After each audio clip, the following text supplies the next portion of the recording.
Hello, everyone, and welcome to Hard Conversations, the impact of systemic racism on eating disorders in the BIPOC community. Today's workshop is brought to you in collaboration with the Eating Disorder Foundation and Reasons Eating Disorder Center. My name is Sabrina. I'm the program director at the Eating Disorder Foundation, where it is our mission to be an effective resource in the prevention and elimination of eating disorders through free and accessible education, support, and advocacy.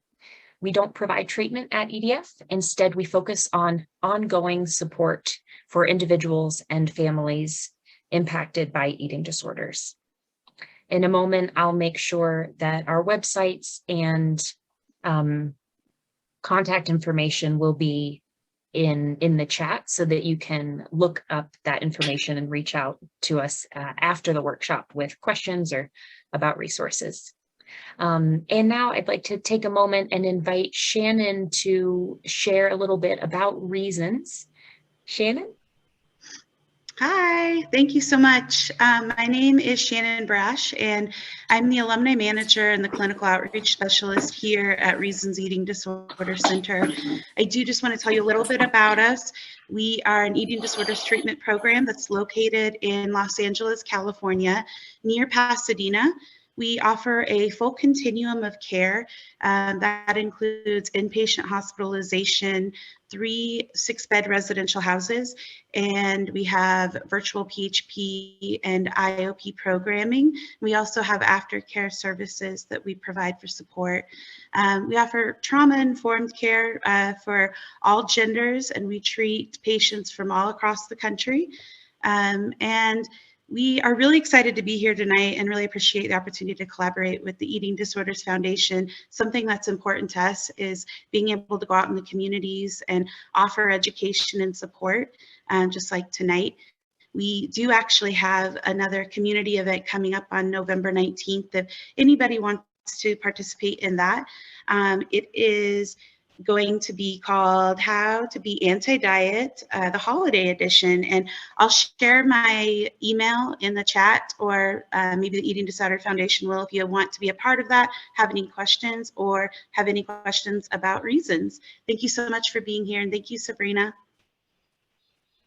Thank you, Shannon. Yes, I'll make sure to put everything in the chat in just a moment. And also a reminder that we'll send a recording out probably in the next 48 hours. And I'll make sure all of those resources are in that e-blast email as well to everybody who's registered. Quickly, I would like to thank everyone who was able to provide a donation towards tonight's workshop. This is how we're able to continue offering free resources. So thank you so much to those who were able to contribute. And one final reminder to utilize the chat if you have questions, and towards the end of the presentation, we'll have time to review some of those. And now to introduce our speaker. Norman is the co-founder and principal of the Institute for Antiracism and Equity, a social justice-focused consultancy, and he is the deputy director of Ayana Therapy, an app startup focused on providing culturally intelligent, adapted, and accessible care to marginalized communities. Norman completed his bachelor's at Yale and his Ph.D. in psychology at UCLA. His research and clinical interests include the social development of people with autism, the developmental course of bipolar disorder, and anxiety disorders. He has developed an expertise in psychiatrically complex populations with primary interests on the application of transdiagnostic frameworks for eating disorders, taking an evolutionary approach to shame and anxiety, and minority mental health. Norman is the founding co-chair of the BIPOC Committee in the International Association of Eating Disorders Professionals, or IAEDP. He is on the inaugural Behavioral Health Taskforce for the Gay and Lesbian Medical Association and serves on numerous advisory boards. And lastly, but certainly not least of all of the contributions, Norman is a co-founder of Reasons Eating Disorder Center. Thank you so much for being here, Norman. I'll now pass along over to you to learn from you. Thank you. Thank you so much, and thank you to the Foundation for having us and hosting this presentation. Just on a somewhat personal note, that many of the things that I'll be talking about really brings me full circle in my own life. I've been working in treating people with eating disorders for over 20 years now, and the only things I've really done longer in the course of my personal and professional life than that have been music and then working on these issues of advocacy issues and raising awareness in issues that impact on various minority communities, largely people of color communities, just because that's how I have most identified myself throughout the course of my life, and this really came to a big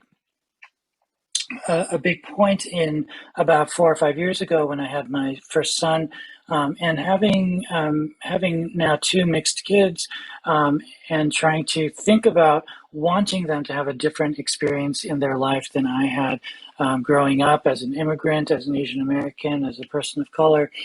It just became something that made a lot of sense. It was already incorporating a lot of what I had been doing within our community, within the community of eating disorder professionals, and it was a real return to things that I'd been very involved with in the earlier part of my life,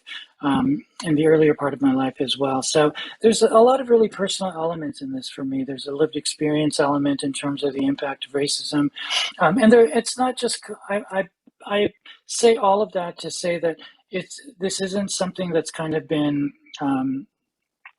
cobbled together because of issues that have been talked about over this last year and a half. There is this overlap, sort of coincidental in the course of my career, but I think probably not actually. There's this overlap in many of the elements that go into understanding structural racism and systemic racism and its impact generally on the well-being of people of color, as well as much of what I've worked on in eating disorders and thinking about how do we broaden our understanding of eating disorders. So just to give you a little bit of context of what we'll be discussing today. And I will certainly make sure to leave some time for questions.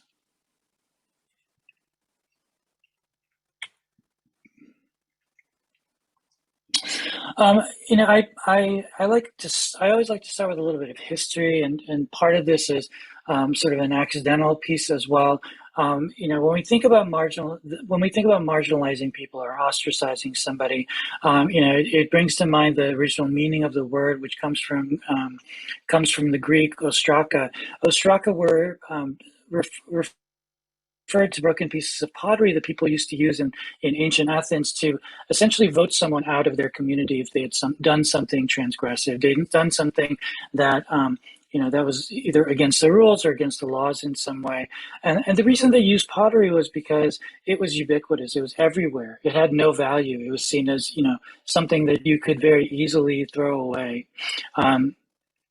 Whereas papyrus, on the other hand, was really reserved for things that were very, very important, like medical texts, some of which you see in front of you.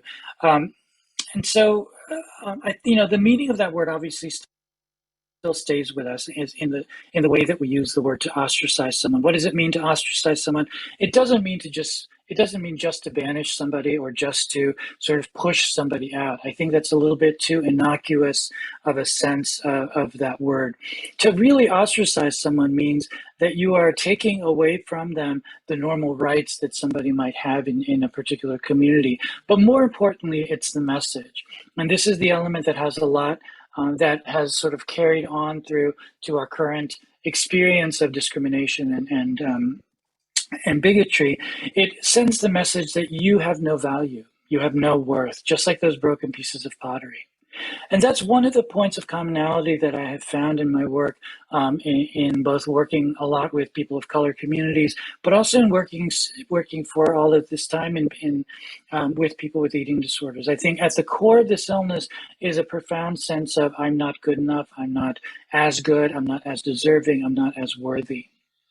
And the reason that I think that commonality is important to understand is because if that's something that's a central element of this illness, eating disorders, And if that's also a central element of this experience of marginalization, then it's something that one would expect, and which in fact is what happens, that when those two things happen to coincide, when you have somebody who identifies as part of a marginalized group, whether it's as a person of color, as an immigrant, as someone from the LGBTQ plus communities, whatever that particular identification might be, that all of the negative impacts that we know come with that sense of being pushed out, being bereft of rights, being bereft of a voice, as well as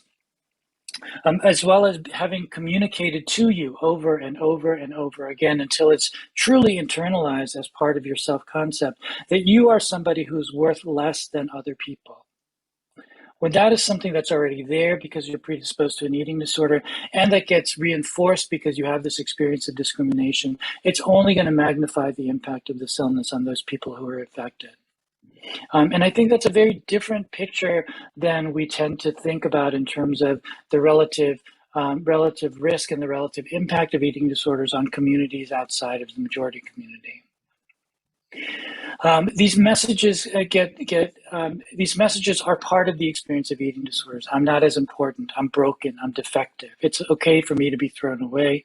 It's not okay for me to take up any space in this world, to express myself in any kind of way because I don't deserve that. And that's also the message of experiences of marginalization. Both of those are really deeply rooted in shame. So, I think on the one hand, we as an eating disorder professional community have done a good job in terms of spreading the message that eating disorders can and do affect everybody, that they don't discriminate, etc. I think the next element of that understanding, to go beyond that, is to understand the implications of that statement. That doesn't just mean, okay, great, now we recognize that anyone can have an eating disorder and, we can go ahead and start treating people. What it means is that we need to then understand what might be some of the differences in that experience that then allows us to better serve those communities as well as other communities. To take a step back, there is this larger discussion in healthcare and especially in behavioral health that the approaches that we have are almost all, if not all, developed for, and normed on largely white cis male heterosexual communities. That's who comes up with most of these theories. That's who comes up with most of the treatments. That's who most of these treatments are sort of tested on or tried out on. And that's, arguably, those are the people for whom the treatments that we currently have, and really even the whole basic model of how we think about illnesses, whether they're medical or psychiatric in nature, how we think about all of these are really shaped from a very specific viewpoint. And it begs the question of how applicable is all of this then to people who are farther and farther away from that quote unquote default. When we look at risk factors for eating disorders, for example, among the many things that we've come to recognize is that experiences of bullying and teasing are really potent elements of the development of this illness for so many patients. As I mentioned, I've been doing this for a very long time, and I honestly can't think of more than maybe a handful of patients I've worked with over the years, of thousands of patients who've not had a really profound level of bullying and teasing at some point in their life. And that's not a really significant part of the picture of how their eating disorder developed and was and continues to affect their life. When we think about people with some sort of marginalized identity, no matter what that identity might be, the way that those experiences look are as experiences of discrimination, experiences of marginalization, experiences of bigotry, sexism, racism, homophobia, transphobia, etc. So those things are really the same kind of experience. We just have different names for them, and it's something that that is very important for us as a community of carers, as a community of professionals, to understand the impact of those experiences on people, both generally but specifically with respect to eating disorders. It's having a history of experiencing microaggressions and macroaggressions. It's all of the things that we sort of think about in psychology as being part of minority stress.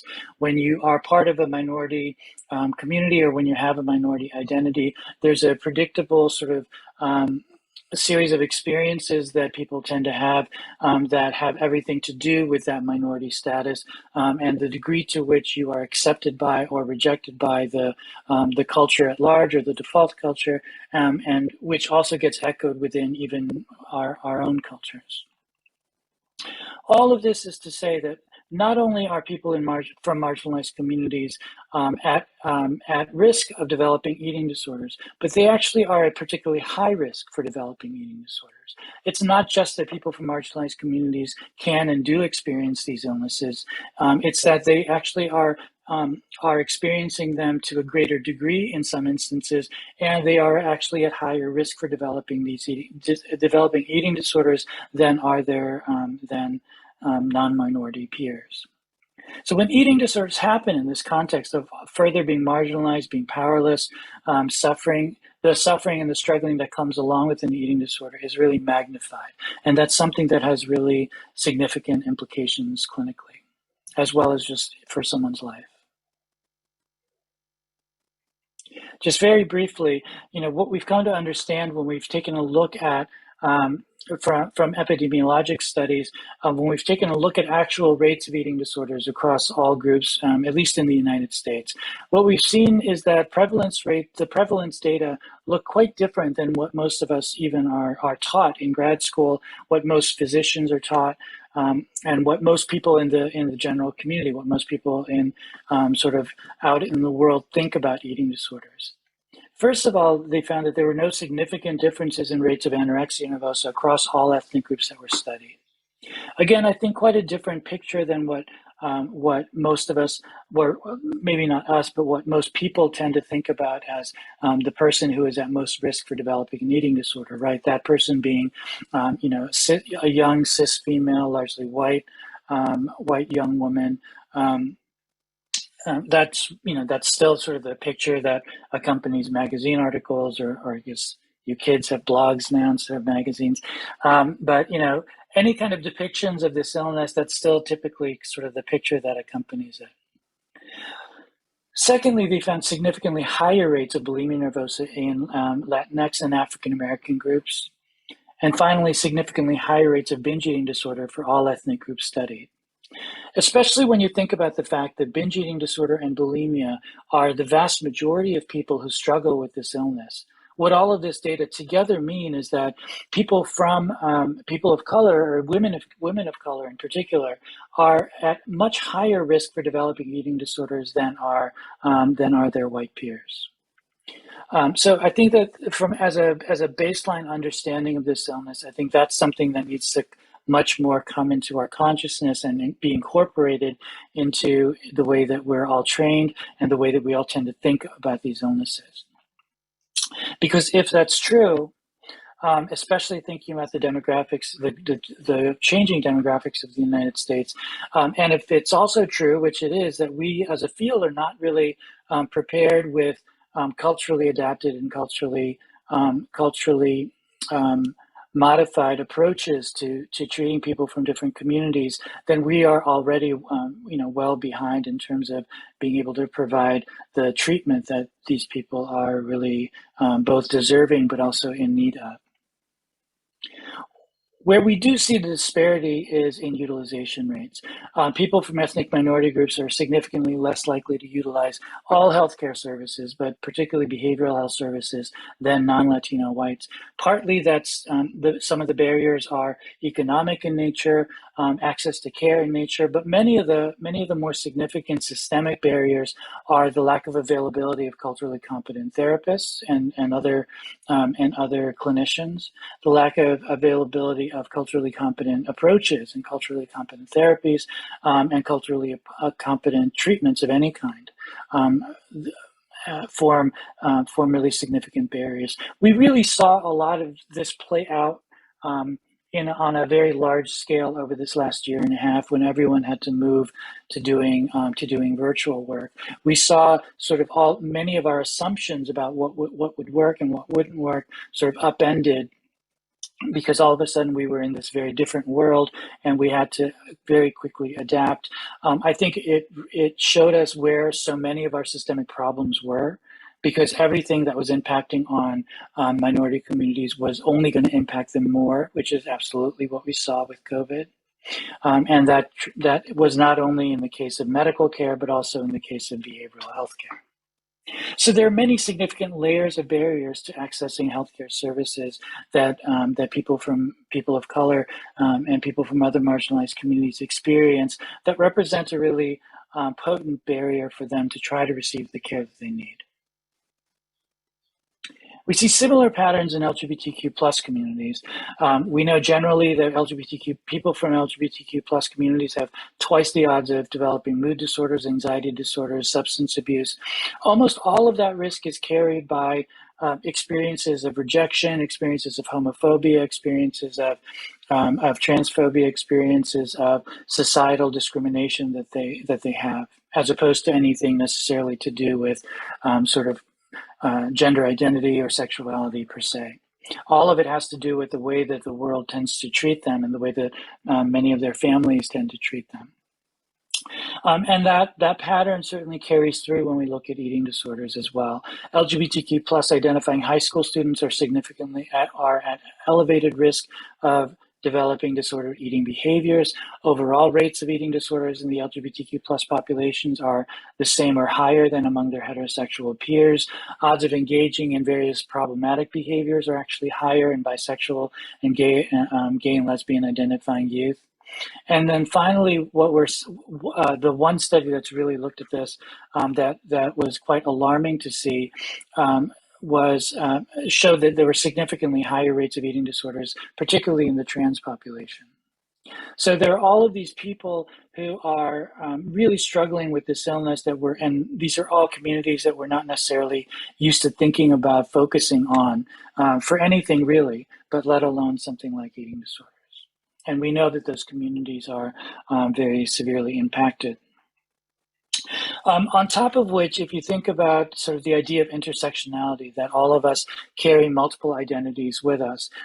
Anytime you have an intersection of somebody who might be a woman of color who's queer, et cetera, et cetera, et cetera, all of those various levels of identity and the resulting layers of discrimination that one might face with all of those, with the complexities of those identities, again, is only going to magnify the impact of this illness for that person.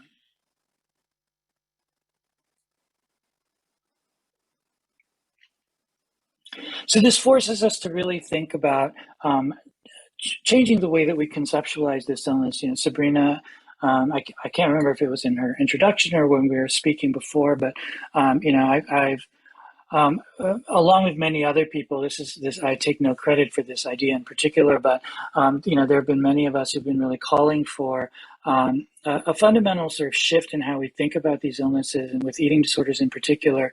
And the idea would be to move us towards a more transdiagnostic conceptualization of this illness, that is, move beyond some of the less important distinctions that we tend to make, and move beyond forcing this illness that's quite dynamic in nature into these categories and into these boxes that they don't always neatly fit into. And take a much broader look at what are the actual dimensions that underlie this illness, because that's going to, in a much more fundamental way, tell us something core to treating this illness and hopefully helping people recover from this illness. And I think the most commonsensical way to think about that is this. It's the difference between wanting to look better, which we know eating disorders are not. Eating disorders are not disorders of vanity. They're not disorders of, poor willpower or anything like that. They're not disorders of wanting to look better. They're disorders of wanting to be better. Because, as I said earlier, they stem from this sense of, I'm not as good. I've never been as good. I'm not as deserving. I'm not as worthy. I'm broken and I'm defective in some way. That's really what's at the core of this illness. And I think that is one of the main ways that we really need to change the way that we start to think about this illness. I wish we could come up with a better terminology for it than eating disorders, because I think it focuses on behaviors which on the one hand are clearly indicative of the cardinal behaviors of this illness. But on the other hand, I think it's the kind of behavior that if you don't have some level of personal experience with it, is really easy to dismiss as one of those things, as vanity, as, just somebody just doesn't want to be better, or doesn't actually want to be healthy, etc. And we know that that's not what this illness is. It's an illness of wanting to be better. And if more people could understand that that's what this illness is. And this is something I find families have found particularly useful, to reconceptualize this illness in this way. Because I think we all can probably have some sort of intuitive sense of, gosh, if I were somebody who really just hated myself and always, for as long as I could remember, hated myself and didn't feel that I was worth as much as other people, I think that's something all of us could at least understand in a way that that's better than how we could understand some of the specific eating issues that people with this illness tend to struggle with. And it also happens to be true. It has the additional benefit of having to be a much more accurate sort of encapsulation of what this illness entails. So I think more than just disorders of eating behavior, what I think is a much more accurate description of this illness is that it's an illness that is characterized by these things. Eating disorders are disorders of anxiety. There's a profound level of anxiety. This illness does not exist without anxiety. They're disorders of disconnection, and they're disorders of profound shame. And I'm going to I'll talk about what I mean by each of those briefly. We know that psychologically speaking, eating disorders are characterized by perfectionism, rigidity in thought process, hypervigilance, sensitivity, difficulty tolerating strong affect, generally sort of avoidant kinds of traits. All of those are really rooted in anxiety. These are all symptoms, or these are all manifestations of anxiety. And if these are the core characteristics, broader characteristics of eating disorders, then from that standpoint, it certainly makes sense to think about them as anxiety disorders.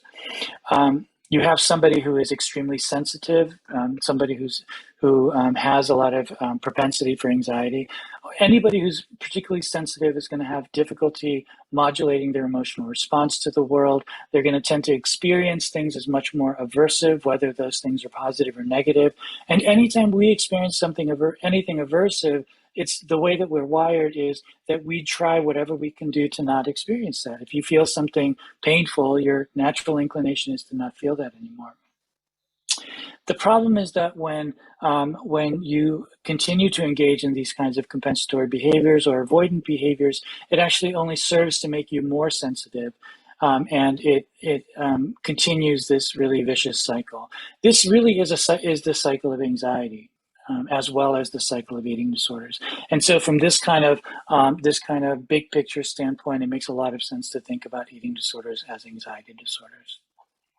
There are also disorders of profound disconnection. I think this is another thing that, I've talked about this element for a number of years, and it's something that is much easier to talk about this last year and a half because we've all experienced this, right? We've all experienced the power of not being able to be with not only our loved ones and our friends and our coworkers. That's certainly been really impactful for everybody. But we've also seen just how profoundly social we are as a species, because it's not just that, it's all of the incidental contacts that we miss out on. It's walking down the street. I live here in Brooklyn, New York, and we walk everywhere, and it's my community coffee shops and not being able to see those people and see their faces and have conversations and run into people in my neighborhood whose names I might not even know, but I recognize them because I see them every day. It's all of those incidental experiences that sort of altogether kind of form our sense of connectedness to the world at large. That's a big part of what's been missing over this last year and a half. That's why so many of us have struggled in the way that we have. Forget about struggling from a psychopathology standpoint. It's just struggling in a general human being standpoint. And the reason that we've struggled as much as we have is because we're a profoundly social creature. We need social connections. It's our bread and butter. It's what makes us tick. It's what's allowed us to survive, from an evolutionary standpoint.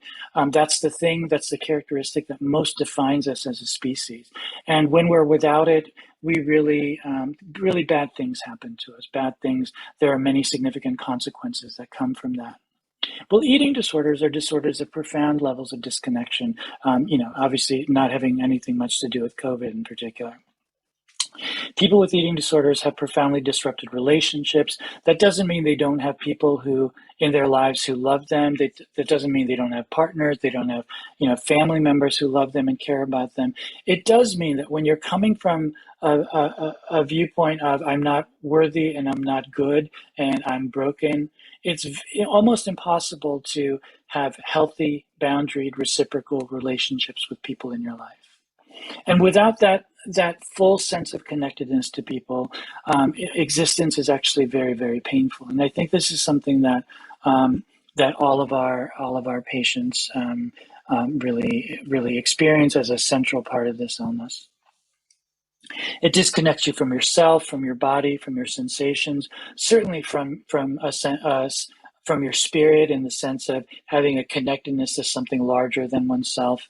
And I think in some ways, most importantly, it disconnects you from a sense of curiosity and meaning. When you're living in a constant state of fear, one of the things that happens is you really become divorced from a sense of curiosity and meaning, because curiosity and meaning carry risk, and they carry, it's the excitement of that is the unknown. And when you're anxious, the unknown is your enemy. And, especially anybody who has kids really understands how important having a sense of curiosity and wonder is to the world. It's not about good or bad. Everything is so new to kids. And that's a big part of what makes it so special to see somebody sort of developing in that way, and to see kids in particular developing in that way. That's a real core part of our humanity. And to be without it, to live without it, is extremely painful. Then finally, thinking about it as a disorder of shame, and this is the element that sort of bridges sort of how this idea of reconceptualizing eating disorders with the experience of discrimination. Shame is, again, another human constant. It's a universal experience. It's something that all of us can relate to. And there's good reason for that. We're, again, hardwired for the capacity for shame for a lot of important evolutionary reasons. The reason that we're the apex predator, the reason that we're the top of the food chain is not because we're the fastest or the strongest animal, because we're not. It's because we developed the ability to work together, to work in groups, to work cooperatively. That's why we're so social. That's why attachment is so important to us.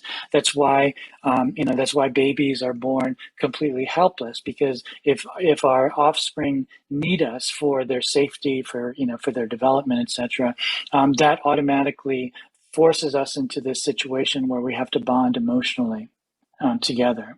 And that bond then obviously continues. So everything about the way that we develop, everything about the way that we sort of exist is geared towards reinforcing this idea of our socialness. And a big part of that is the capacity for shame. If we didn't have shame, everybody would kind of be doing whatever they wanted to do without worrying about what other people might think about them. And it would be chaos. None of us would really be here, because we would have died out a long time ago as a species. And, without getting too sort of pointed about it, I imagine we could all think about people, whether in our lives or people in the world, who appear to exist without shame. That's a problematic way to exist. It's a very problematic way to exist if you truly exist without regard for other people and without regard for what other people might think. Obviously, some people take it too far in the other direction, but and this experience of shame is another thing that we're starting to understand as a real core element of eating disorders. It's this urge to hide and conceal, the urge to disappear, to take up as little space in the world as possible. It's a big element of why suicidality is so common in this particular illness. because the pain that comes from the experience of shame is so physically painful. The neural pathways that process pain are the same neural pathways that get activated when we experience shame. So it's literally painful for us to experience. And shame is something that is important for us to understand, because that's one of the reasons that the fact that shame is so rooted in our socialness is the reason that discrimination experiences and marginalization experiences are so impactful.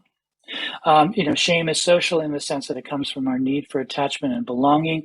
We've developed a whole host of abilities that help support that, and all of those abilities make us more sensitive to others. And we mean that in both senses of the word, right? What do we mean when we say that someone is sensitive?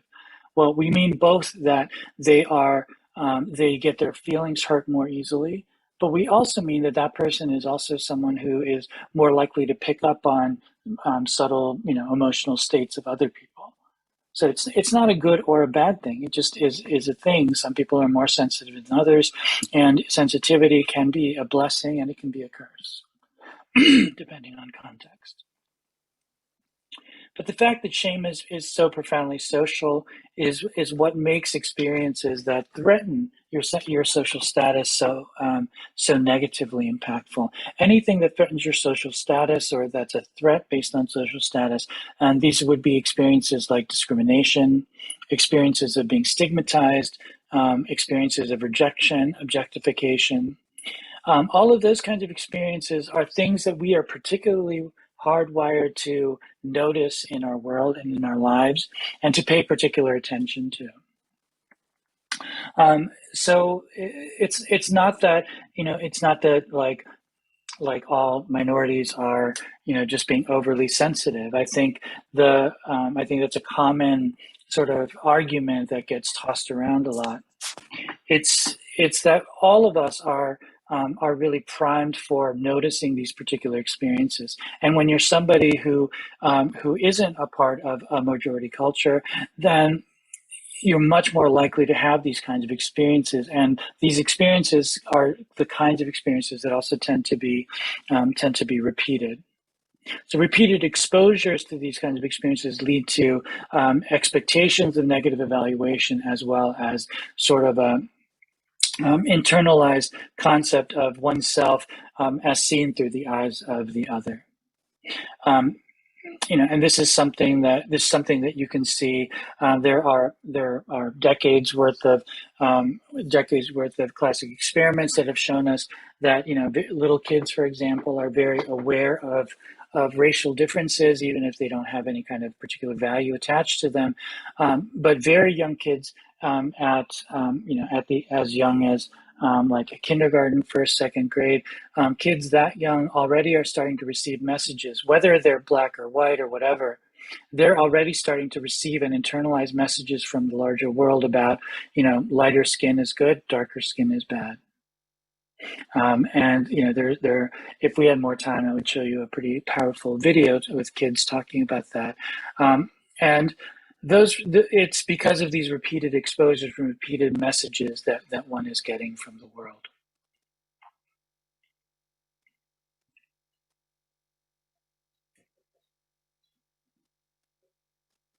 So what does that have to do with eating disorders? Well, I think one way in which that really plays out is our focus on drive for thinness as sort of the driving factor in this illness. For a number of reasons, I think that's not actually particularly accurate. It's certainly there. There's no denying that it's there. For some people, it might be the primary driver for this illness, but particularly when we start including people from many marginalized groups into who are struggling with eating disorders into this, the relative sort of importance of drive for thinness tends not to be the case. And I'll give you probably a more easily understood example of this. When we've in the last 5 or 10 years, we've really started to understand much better how eating disorders might manifest in men as opposed to in women, for example. Men still represent a minority of the cases that of people who struggle with eating disorders, but certainly not as small a minority as we once thought. And one of the ways in which the male expression of this illness is quite different from the female expression is that the drive is often not thinness per se. It might be more about muscularity or bigness, because that's something that has social meaning for men that it doesn't for women, for example. So that's something that we've actually, I think, much better incorporated into our conceptualization that eating disorders in men, at least in cisgender men, have this different driver, and we've been able to sort of make that switch. And when I say we, I mean sort of the professional community. But similar factors exist when we think about eating disorders as they might present in particularly women of color. And what's important to understand is the impact of the confluence of factors like gender, race, ethnicity, sexual orientation, gender identity, and all of these other cultural dimensions that we talk about.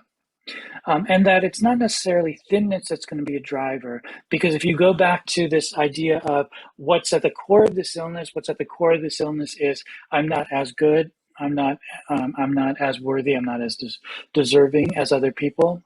If you're a Black woman, for example, the messages that you get over and over again from a very early point in your life about why you're not as good has to do with things like skin tone, something referred to as colorism, that even within our own communities of people of color, that there's value placed on lighter skin as opposed to darker skin.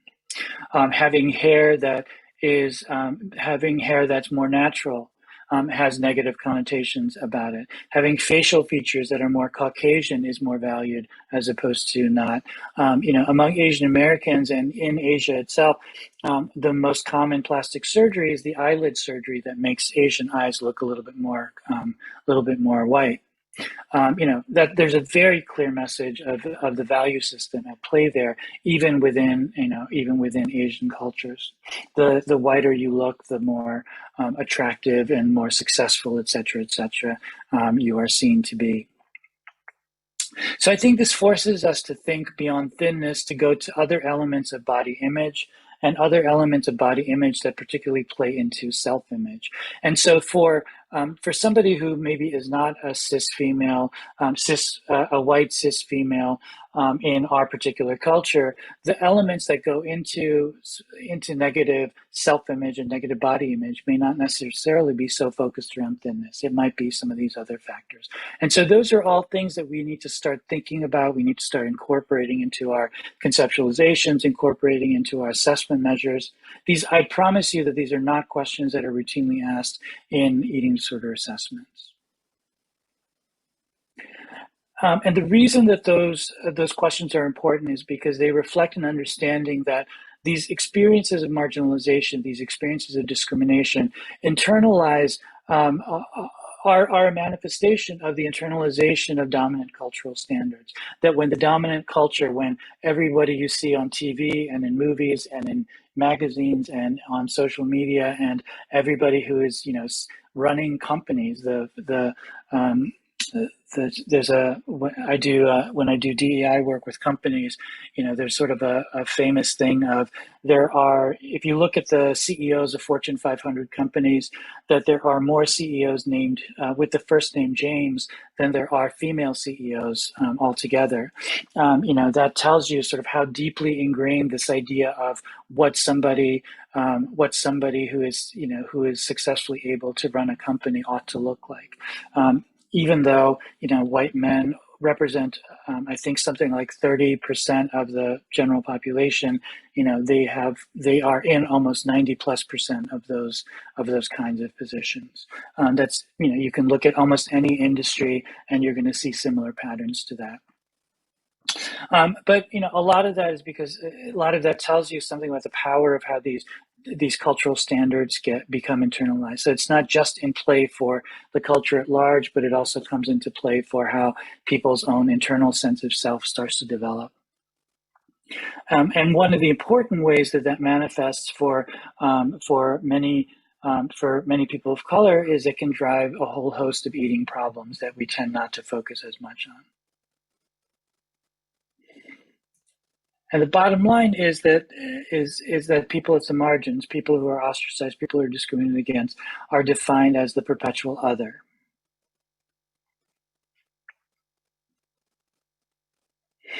So a big element of this is understanding the expression of shame in marginalized communities. If we understand that shame is a central part of this illness, we understand that people from these marginalized communities are particularly high risk for developing eating disorders, then we really do need to understand the nuances of shame.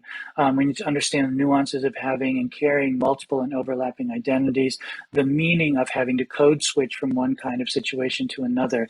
That's one of the most common sort of microaggressions that patients of color in particular, but also LGBTQ plus identifying patients, especially people who might not be fully open or who might be more passing. That many people from marginalized communities and having marginalized identities have this experience of where sort of, treatment centers or treatment personnel or the professionals who are supposed to be taking care of you, in relatively well-meaning ways, are often sort of diminishing the importance of these identities, either because they don't understand them or because they don't place the appropriate level of importance and value on them.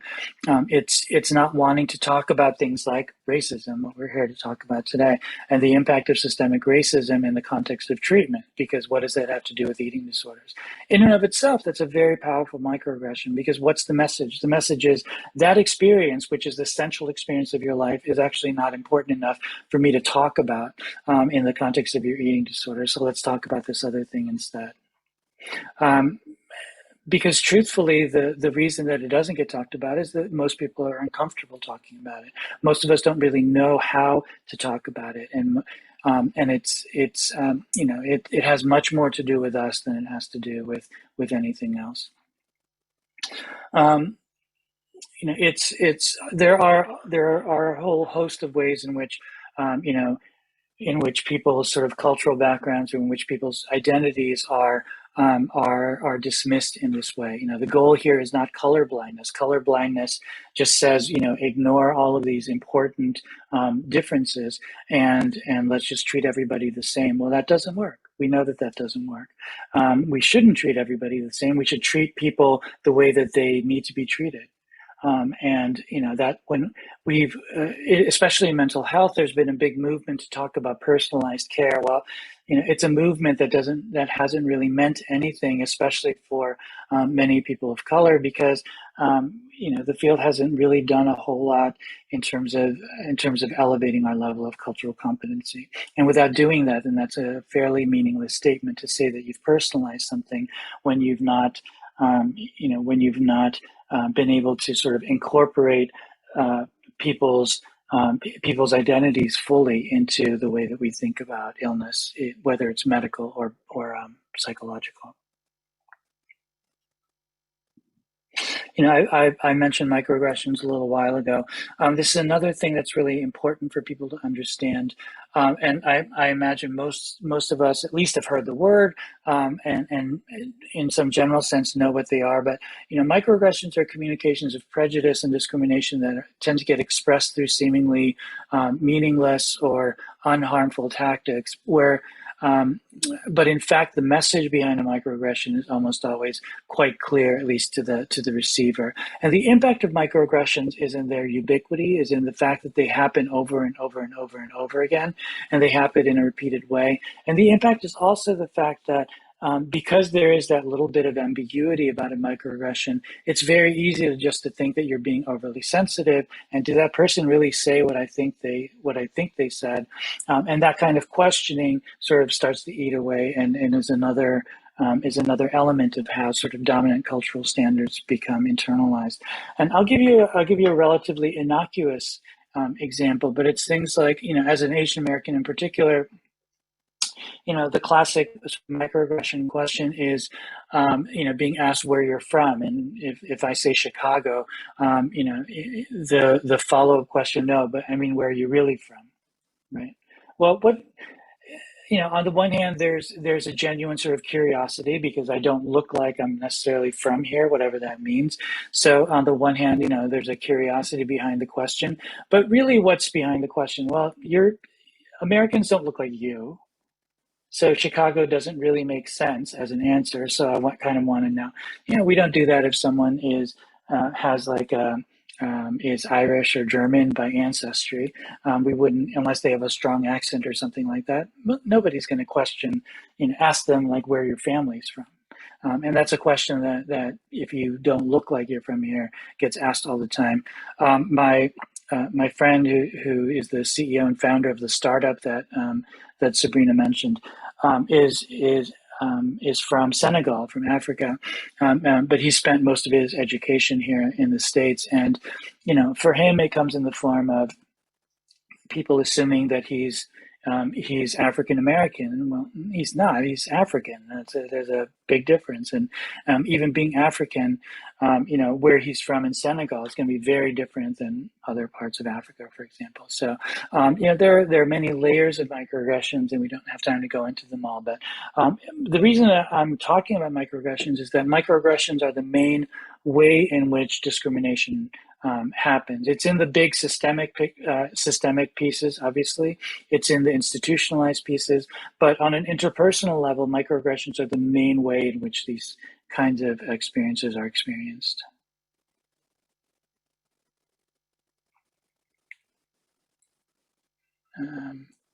Sorry, skipped one too far in.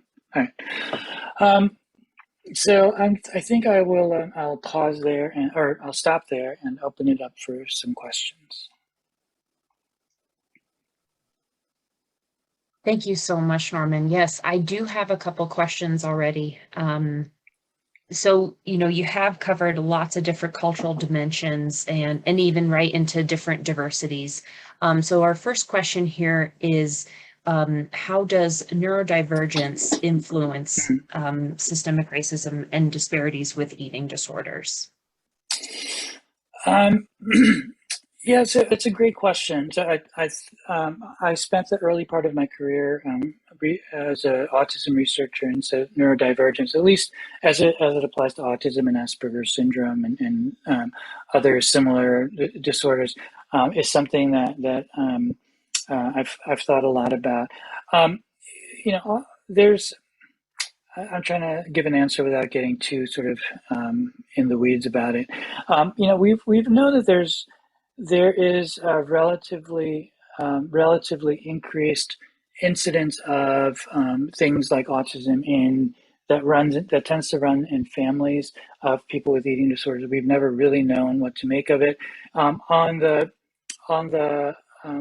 one level, it's about sort of both sets of illnesses generally have as a core characteristic the difficulty in understanding social cues and social how one experiences social cues and social situations, obviously in quite different ways.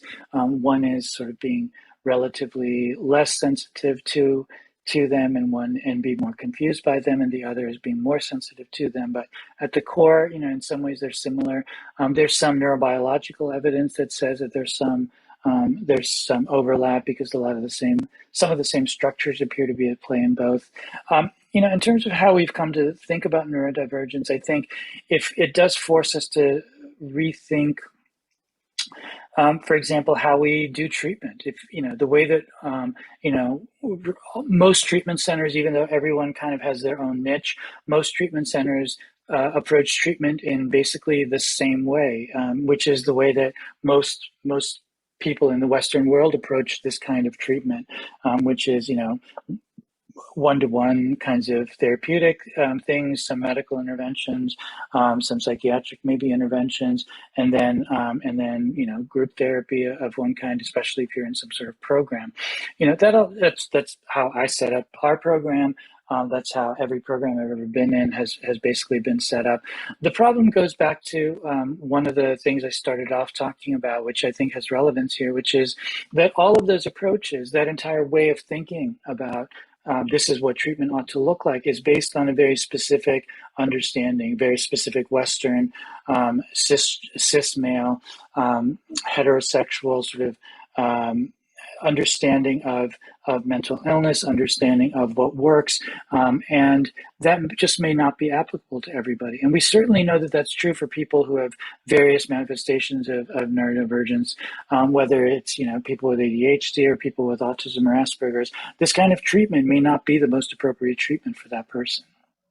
And if any of you, unfortunately, I imagine some of you might have had this experience either as a parent or as a person yourself, but the world does not adapt to people. We force everyone to adapt to the world.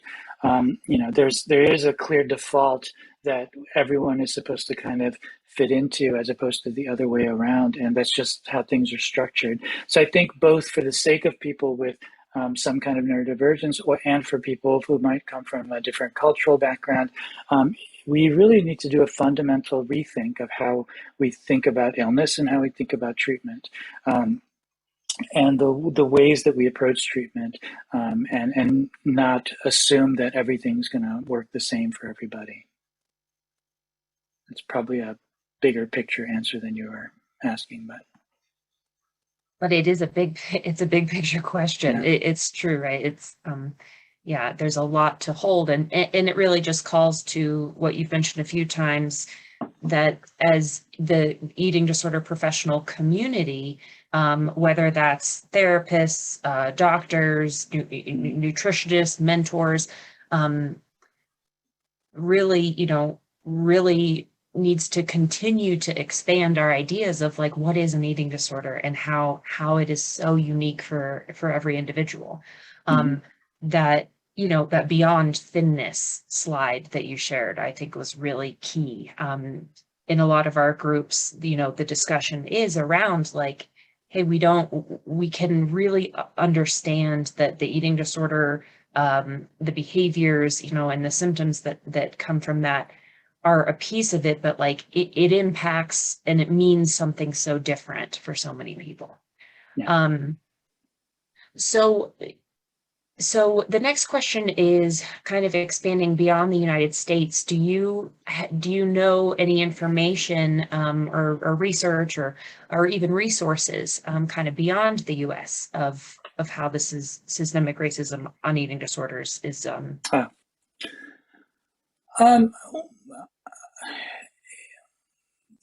It's a difficult question because the way that systemic racism kind of plays out in different societies. So in the United States, for example, our systemic, the way that systemic racism plays out in the United States has everything to do with the existence of chattel slavery and the importance of chattel slavery. We wouldn't exist as a country were it not for chattel slavery. And so countries where that didn't exist, or where that didn't exist at least to the same degree, have a different experience of racism. And so therefore the systemic element, the way that racism exists everywhere, obviously, but the way that racism is encoded in those systems is going to be quite different. Our flavor of racism is very specific to sort of our history of, the economic importance of chattel slavery to the early colonizers and settlers, and the fact that sort of blackness in particular is something that was invented. The idea of it was invented to provide a contrast to whiteness, in order to justify slavery, in order to justify enslaving Africans who we had brought here. And that all of those ideas, you can see very direct lines to many of the ideas that we continue to have today about that they get played out in racism. I don't even know where to start with the level of where that impacts on people's lives. I mean, the way that voting has the history of voting, including some of the changes that we've seen in voting across the United States just this year. All of that is very, very directly related to the messages that the early sort of colonizers developed about blacks and why blacks were inferior and therefore were happier to be enslaved than they were to just be free, etc. So many of our institutions are really still based on that. There are, countless myths about Black people's tolerance for pain and all sorts of other myths about their health that are still taught in medical schools to this day. And that very directly impact on the way that Black people are treated. I focus on the Black experience a lot just because, even the experience of Asian Americans, a bit of a tangent, but I was asked recently on a panel on Asian American, the increase in Asian American Asian American sort of hate and attacks on Asian Americans over the course of this year. And someone asked me about the model minority myth. And, my answer to it, I think, was a little bit something that they were not expecting. My answer to it was, there's all the normal stuff about the model minority myth in terms of, Asians are not a monolithic group that, depending on where you might come from or your particular family, it's going to be less or more applicable to you. But more importantly, I said the real problem with the model minority myth doesn't have much to do with Asians in particular, because it doesn't really have much to do with Asians. It has everything to do with saying, see, here's this one group, Asian immigrants or Asian Americans, who are able to be successful and who are educated. Why can't you do that? That's the purpose of the model minority myth. It has nothing much to do with elevating Asian people. It has everything to do with denigrating Black people. And other groups by extension, right? So I think that's one small example of sort of the complexity of how these things